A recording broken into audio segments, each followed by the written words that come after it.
Et on lui donne une protection officielle. Mais en fin de compte, ça ne nous rassurait pas vraiment. Quand tu as des flics qui sont devant la porte devant chez toi, ça ne rassure pas, vraiment. Donc tu es déjà en menace. En menace de quoi? Regardez les journaux. Ils sont obligés de mentir. On parle toujours de l'objectivité à la télévision ou dans la presse. Il n'y a pas de problème d'objectivité, il y a un problème de mensonge. Regardez.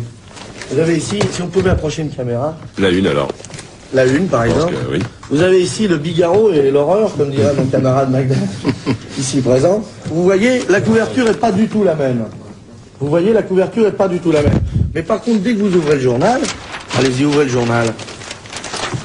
Vous avez le même après. Vous voyez, cette page-là et cette page-là, c'est la même. Vous voyez, et si vous continuez, c'est pareil. Voilà. Vous voyez, moi, je n'invente pas. Je les invente pas, moi, les trucs. Vous voyez, c'est écrit dessus, là.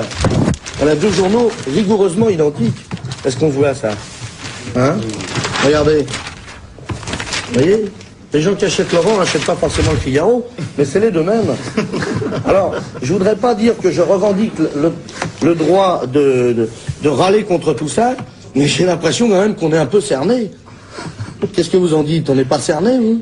Franchement, c'est énorme, non?